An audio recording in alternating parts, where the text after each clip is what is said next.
तो गुरु जोगी पीर धाम से समझेंगे कि भोलेनाथ, गोरखनाथ और बाबा बालकनाथ, इन तीनों में क्या फर्क है।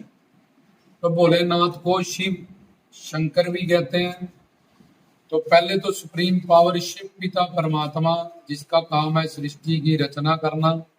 क्यों करनी है? क्योंकि 84 लाख में जो भटक रहे हैं उनको मानव शरीर मिले और वो इस कैद से छुट्टी पा जाए, और पूर्ण गुरु के माध्यम से शिव हमें मिलते हैं और समझाते हैं और उनके चरणों में समर्पित शरणागत होने का मौका देते हैं कि किसी भी जब तक पट पूजा व्रत तीर्थदान से भगवान को नहीं पाया जा सकता, 84 लाख से नहीं निकला जा सकता। तो संसार की रचना करना, उसकी रक्षा करना, उसका प्रलय करना, सबके कर्मों को नोट करना, प्रारब्ध बनाना, उसका भोग करवाना। तो शिव पिता परमात्मा, इससे तीन पहले देवता ब्रह्मा विष्णु शंकर। शंकर जी को हम भोलेनाथ कहते हैं। जब ये ऊपर हैं जो शिव, इनको महादेव कहते हैं, देव आदि देव, जब स्वयंभू कहते हैं कि जो शिव शंकर, शंकर जी के भी राधे इष्ट हैं, देव हैं, देव आदि देव महादेव। तो सुप्रीम पावर शिव को महादेव कहते हैं।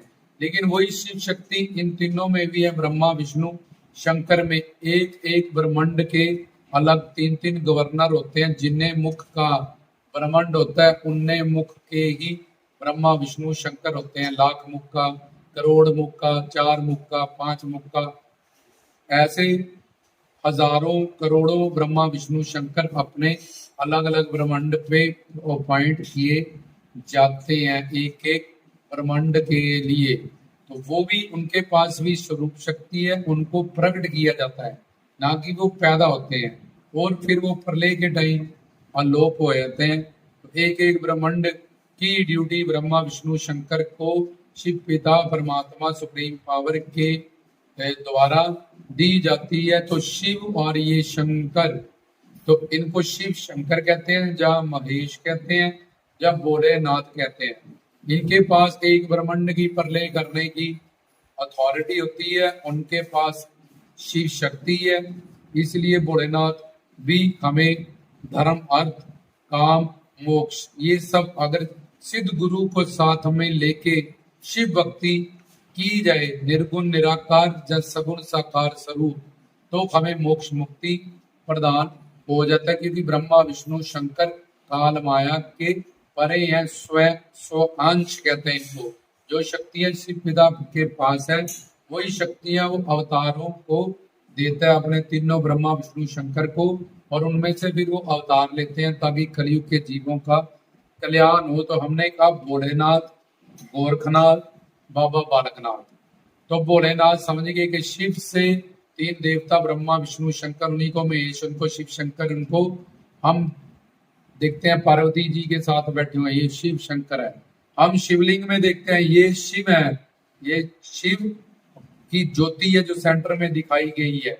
और ये पूरी सृष्टि जिसके अंदर शिव सर्वव्यापक होकर रह गए और उनका बेस धरती से जुड़ा हुआ है, वो ब्रह्मा विष्णु शंकर का प्रतीक है। शिव के बाद त्रिशूल होता है कि इस शिव ने इन तीन देवताओं को प्रकट किया, और नंदी बैल होता है कि ये शिव काल माया से परे हैं।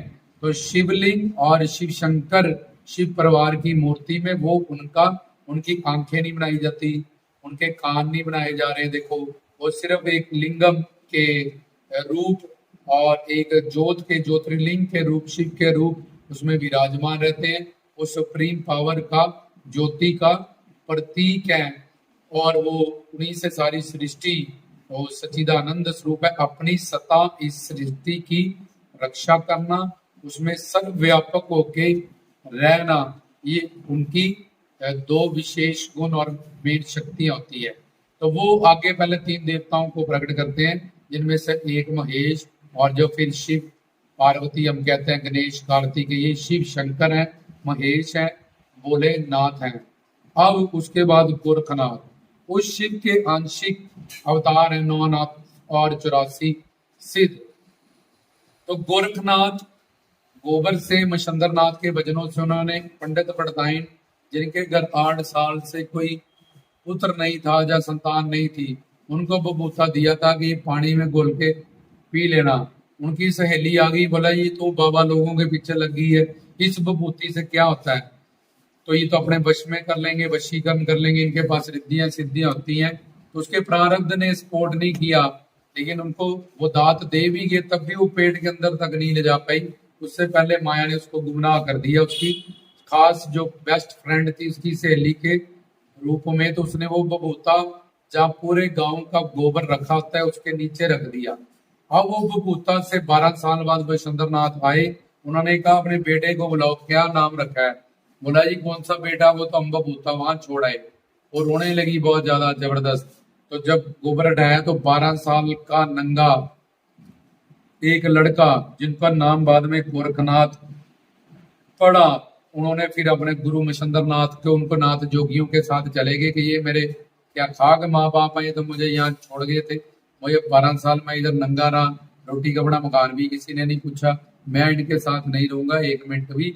और मच्छिंद्र नाथ से फिर उन्होंने, मच्छिंद्र नाथ मछली के पेट से प्रकट हुए थे, गोरखनाथ गोबर से प्रकट हुए थे, तो इसलिए वो अवतारी है, वो किसी माँ के पेट से उनका जन्म नहीं है। और उन्होंने मच्छिंद्र नाथ के पास 17 सिद्धियां थी, अनिमा गरिमा महिमा लकीमा प्राप्त पराक्रम में इशित व विशित, ऐसे दात 10 सात्विक 8 निर्गुणा, ये 18 सिद्धियां और 5 दिव्य सिद्धियां होती हैं जो अवतारी योगीनाथ, कई रिद्धियां सिद्धियां होती हैं।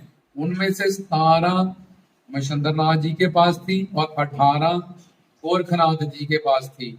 भोलेनाथ परिपूर्ण है, सवांश है, ये उनके आंशिक अवतार हैं। जितने अंश उस अवतार में जितनी शक्ति शो करनी होती है उन्नी ही वो करते हैं। तो गोरखनाथ वो हैं जिनके पास अपने गुरु से भी एक सिद्धि ज्यादा थी, कायाकल्प सिद्धि होती है कि जब कोई मरने वाला हो, जब मर गया हो, उसकी देह में प्रवेश करके, जैसे कोई राजा मर गया तो वो उसकी देह में प्रवेश करके वही राजा बन के रह सकते हैं कितने मर्जी साल। जोगीनाथ लोग इसको कायाकल्प सिद्धि कहते हैं, सिद्धियों की सबसे सरमोर सिद्धि होती है।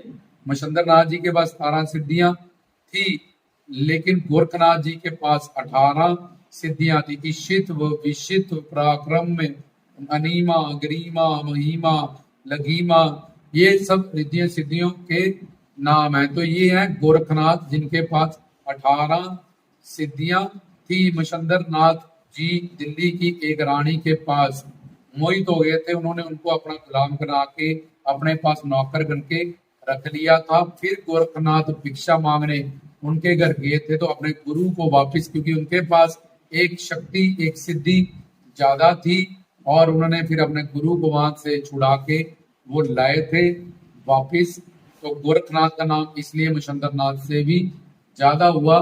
तो गोरखनाथ भोलेनाथ समझ में आ गया। अब गोरखनाथ कैसे प्रकट हुए, उनके पास क्या शक्ति थी। अब बाबा बालकनाथ, बाबा बालकनाथ के पास वो अवतारी हैं, शिव की जोत है, और उनके पास रिद्ध सिद्ध और निध, ये तीनों चीजें हैं। इसलिए वो गोरखनाथ से जब उनकी झड़प हुई, जंग हुई, तो उन्होंने गुरु की भक्ति का आसरा लिया। और गोरखनाथ जो अपनी शक्ति दिखा रहे थे वो मच्छिंद्र नाथ, वो कह रहे थे जय श्री गुरु मच्छिंद्र नाथ। तो अब मच्छिंद्र नाथ जी के पास 17 सिद्धियां थी, उनके पास 18 सिद्धियां थी।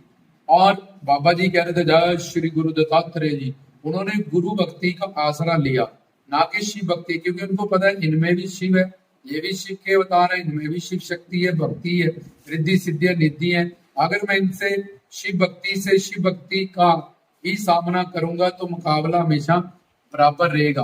और मुझे तो पता है ये कौन है, उनको भी पता है, लेकिन वो चाहते हैं बाबा जी प्रकट हो जाएं, अब इनकी पूजा हो, इनका अवतार ऐसे ही व्यर्थ ना चला जाए। तो गुजरात जूनागढ़ में इनका अवतार हुआ है, लेकिन वहां से ये रत्नों के पास आए हैं। यहाँ अब ये कलयुग के जीवों के कल्याण के लिए इनके नाम गुण रूप लीला धाम का कीर्तन शुरू हो, इसलिए वो उनको प्रकट करने के लिए वहां पे जानबूझ के आपस में ये लीला करने हैं, जब लड़ रहे हैं। वो उनके अहंकार के खिलाफ थे, उनसे तो बाद में उन्होंने आशीर्वाद प्राप्त किया, लेकिन उनके पास 10 सात्विक 8 निर्गुणा 5 दिव्य, ये रिद्धियां सिद्धियां प्लस 9 निध नाम, क्योंकि गुरु दत्तात्रेय नाथ पूर्ण गुरु थे और उनके पास ब्रह्मा, विष्णु, शंकर ये तीनों के एक रूप होके और ऋषि अत्रि के पुत्र थे। इसलिए ऋषि पुत्र होने के कारण उनके पास संत मत थी प्लस ब्रह्मा, विष्णु, शंकर तीनों की एक जोत एकाग्र होके प्लस संत मत। तो बाबा जी ने जब गुरु दत्तात्रेय नाथ का नाम लिया तो ब्रह्मा, विष्णु, शंकर के वो एक जोत थे प्लस उनके जो पुत्र थे ऋषि अत्रि जी वो संत थे।